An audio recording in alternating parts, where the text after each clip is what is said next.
साथियों, हम साल में 2 बार जगदेव प्रसाद जी को याद करते हैं। एक जयंती पर, एक शहादत दिवस पर। विगत 4 दशक से ज्यादा हो गया, लेकिन हम आज भी वहीं के वहीं खड़े हैं। आखिर कारण क्या है? जो जगदेव बाबू ने जो सपना देखा था हमारे लिए, वो सपना आज तक पूरा क्यों नहीं हुआ, हम इस पर प्रकाश डालें। हम मनाते हैं, याद करते हैं, अतिथि आते हैं, भाषण देते हैं और श्रोता भी आते हैं, सुनते हैं, घर चले जाते हैं, आया राम गया राम हो जाता है। लेकिन जब तक हम जगदेव बाबू के सिद्धांतों को अपनाएंगे नहीं, उनके सिद्धांत पर चलेंगे नहीं और उनके सिद्धांत पर चलने वाले व्यक्तियों को चुनेंगे नहीं, तब तक जगदेव बाबू का जो सपना उन्होंने हमारे लिए देखा था 90% लोगों के लिए, वो पूरा होने वाला नहीं। तो आज हम नौहट्टा प्रखंड के लोगों से आग्रह करता हूं कि हम जगदेव बाबू के सिद्धांत को अपनाएं और उन्हें उनके सिद्धांतों पर चलने का काम करें। तभी जगदेव बाबू ने जो 90% के लोगों के लिए जो अपना शहादत दिया, उनका सच्चा श्रद्धांजलि होगा, उनका सच्चा श्रद्धांजलि होगा। हम जब जगदेव बाबू का बात करते हैं तो वहां बाबा भीमराव अंबेडकर का भी बात आता है, और जब बाबा भीमराव अंबेडकर का बात करते हैं तो गौतम बुद्ध, ज्योतिबा फूले और सावित्रीबाई फूले का भी बात आता है। बाबा भीमराव अंबेडकर ने संविधान के माध्यम से हमें अधिकार दिया और उसी संवैधानिक अधिकार को लेकर के जगदेव बाबू 90% का लड़ाई लड़े और शहादत दी। ज्योतिबा फूले ने भी जो है वही लड़ाई लड़ी। सावित्रीबाई फूले, ज्योतिबा फूले ने हमारे लिए कहा था 2 रास्ता है, चुनना आप लोगों को है। एक रास्ता विद्यालय की तरफ जाता है जो शिक्षा और विकास का रास्ता है, और दूसरा रास्ता मंदिर की तरफ जाता है जो गुलामी का रास्ता है, गुलामी का रास्ता है।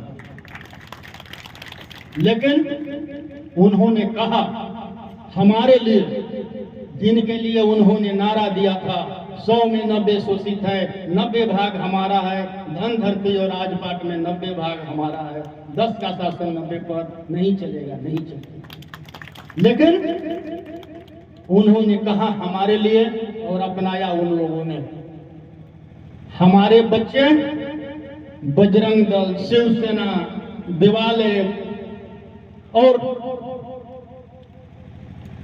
धार्मिक कामों में उन लोगों ने लगा दिया और अपने बच्चों को विद्यालय में भेजा।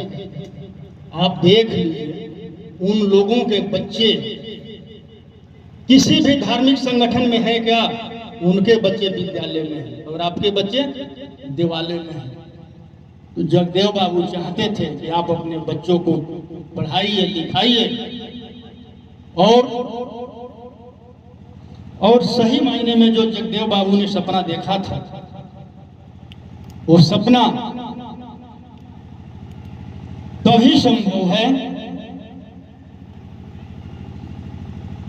जो बाबा भीमराव अंबेडकर ने संविधान में हमें संवैधानिक अधिकार दिया है, और पूरे संवैधानिक अधिकार धरातल पर लागू होगा, तभी उनका सपना पूरा होगा। आज कुछ लोग हैं विरासत बचाने की बात कर रहे हैं।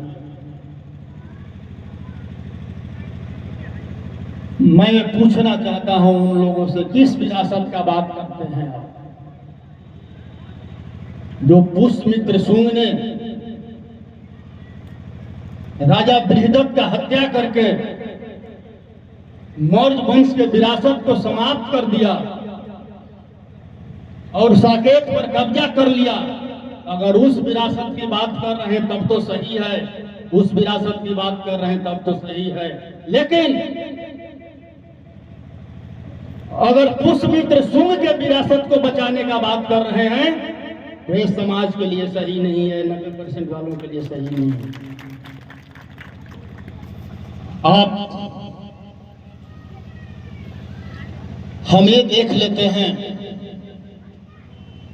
कि ये व्यक्ति हमारे समाज से है, हमारे जाति से है, हमारे 90% का है, लेकिन ये नहीं देख पाते हैं कि वो व्यक्ति जिस व्यक्ति के साथ खड़ा है वो समांतवादी है, मनुवादी है या समाजवादी और अम्बेडकरवादी है। हम वही धोखा खा जाते हैं। आप देखिए 131 सांसद लोकसभा में एसी एसटी के हैं। अगर संविधान नहीं होता तो आरक्षण नहीं होता, और आरक्षण नहीं होता तो 131 सांसद नहीं होते। वो भी लोग आएंगे और वो भी कहेंगे कि हम 90% के ही हैं, लेकिन 90% के हैं जरूर, लेकिन पुष्यमित्र के गुलाम हैं, जो राजा बृहदत्त का हत्या करके मौर्य वंश के विरासत को समाप्त किया। उस विरासत को बचाने के लिए बिहार में महागठबंधन बना है। उस विरासत को बचाने के लिए बिहार में महागठबंधन बना है, और बिहार के माध्यम से हम लोग जो हमारे पूर्वजों का जो विरासत है, जो 90% के लोगों का विरासत है, आने वाले 24 का चुनाव सामने है भाई, आने वाले 24 का चुनाव सामने है। अगर आप लोग चाहते हैं सही मायने में 90% वालों का विरासत को बचाया जाए तो केंद्र में बैठे मोदी सरकार को उखाड़ फेंकना होगा। 24 के चुनाव में साथियों उखाड़ फेंकना होगा, और रास्ता एक ही है, महागठबंधन, जो बिहार में राज कर दिया है और देश में सत्ता में बैठे लोग की धड़कने पड़ गया है कि अब क्या होगा, नीतीश और लालू एक हो गया है तो देश के गद्दी से उखाड़ फेंकने में देर नहीं लगेगा। और एक बात और कहता हूं, जगदेव बाबू ने कभी भी अपने सिद्धांतों के साथ समझौता नहीं किया। अगर जगदेव बाबू ने समझौता अगर कर लिया होता तो आजीवन बिहार के मुख्यमंत्री बने होते, लेकिन जो क्रांति आया वो क्रांति नहीं आता। जगदेव बाबू का भला हो सकता था, लेकिन उनके जो 90% के लोग आज देश के सत्ता में आ रहे हैं वो नहीं ला पाते, वो नहीं ला पाते। और जो व्यक्ति अपने सिद्धांत से समझौता कर लेता है, और जो व्यक्ति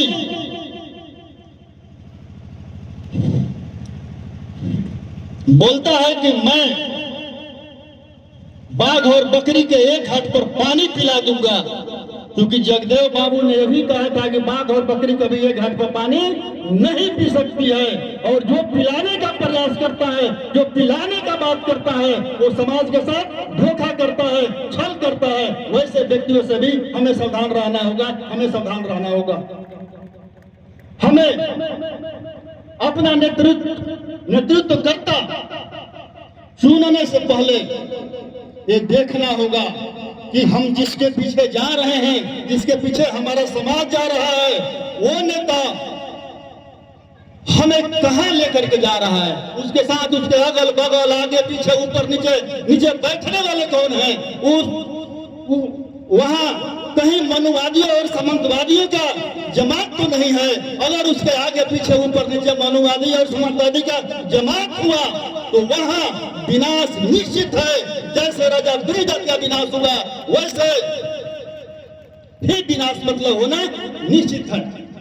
मैंने माना कि राजा बृहदत्त ने एक गलती किया था कि अपने बगल वाली कुर्सी जो है पुष्यमित्र शुंग को देने का काम किया। अगर पुष्यमित्र शुंग को नहीं दिया होता तो राजा बृहदत्त का हत्या नहीं होता और मर्ज वंश का आज जो विरासत का बात हो रहा है वो विरासत समाप्त नहीं हुआ रहता, वो विरासत समाप्त नहीं हुआ रहता। तो हमें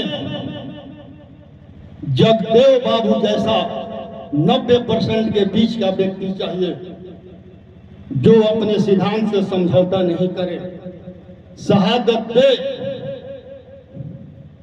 भले ही हत्या हो जाए, चाहे राजनीतिक हत्या हो, सामाजिक हत्या हो। आज वही तो हो रहा है। जगदेव बाबू का जिन लोगों ने राजनीतिक हत्या किया और इसलिए हत्या किया कि जगदेव बाबू ने अपने सिद्धांत से समझौता नहीं किया और चैलेंज किया कि मुझे तुम्हारा गुलामी नहीं चाहिए, जब तक हम दिल्ली के गद्दी से तुमको उखाड़ कर नहीं फेंकेंगे तब तक जो मैं 90% के लोगों के लिए सपना देखा हूं वो सपना पूरा नहीं हो सकता है। उसी प्रकार बिहार का हमारे दल का, राष्ट्रीय जनता दल का राष्ट्रीय अध्यक्ष आदरणीय लालू प्रसाद यादव जी के पास भी बीजेपी आरएसएस वालों का ऑफर आया था, सारा केस खत्म कर देता हूं, तेजस्वी यादव को मुख्यमंत्री बना दीजिए और हमारे गठबंधन में आ जाइए। उसी प्रकार आदरणीय लालू प्रसाद यादव जी ने भी जवाब दिया, जिस प्रकार जगदेव बाबू ने जवाब दिया था कि मैं जिंदगी भर जेल में रहूंगा, जेल में मरना कबूल करूंगा, लेकिन आरएसएस और बीजेपी से कभी हाथ मिलाने का काम नहीं करूंगा, हाथ मिलाने का काम नहीं करूंगा, कभी सिद्धांत से समझौता नहीं। और हम किसी व्यक्ति से अगर एक बार ठगे जाते हैं तो उसमें ठगने वाले का दोष है, उसमें धोखा देने वाले का दोष है। अगर हम उसी व्यक्ति से अगर बार बार धोखा खाते हैं तो हमारा दोष है। हमें याद है, हम लोग भी एक सपना देखा था कि बिहार में हम लोग कुशवाहा मुख्यमंत्री बनाएंगे और हम लोगों ने अपनी पूरी ताकत लगा दिया, तन मन धन सब झोंक दिया। 2009 में 2007 में पार्टी बना और 2009 में विलय हो, फिर 13 में पार्टी बना और 21 में विलय हो। आज जो लोग कहते हैं कि मैं जमीर बेचकर अमीर नहीं बनता हूं, 2009 में जो विलय किए, हजारों कार्यकर्ताओं का हत्या किए, एक राज्यसभा के लिए अपना जमीर बेच दिए और जमीर बेच करके अमीर होने का काम किए हैं, जमीर बेचकर अमीर होने का काम किए हैं। उसी प्रकार फिर पार्टी बना, हम लोग पूरे समाज के लोग, पूरे बिहार के लोग ताकत झुकने का काम किया और डकबंगला चौराहा पर याद है, समाज के महिला पुरुष सारे लोगों को पिटवाने का काम मतलब किए और फिर एक एमएलसी के लिए फिर दोबारा जमीर बेचने का काम किए और जमीर बेच करके अमीर हुए, एमएलसी बने। वैसे व्यक्ति पर हम कैसे भरोसा कर सकते हैं? और आज वही विरासत बचाने का बात करते हैं और पुष्यमित्र के गोद में बैठे हुए हैं। और अब सोचिए कि पुष्यमित्र शुंग के गोद में बैठकर कोई विरासत बचाने का बात करता है, वो समाज के साथ धोखा करता है या नहीं करता है?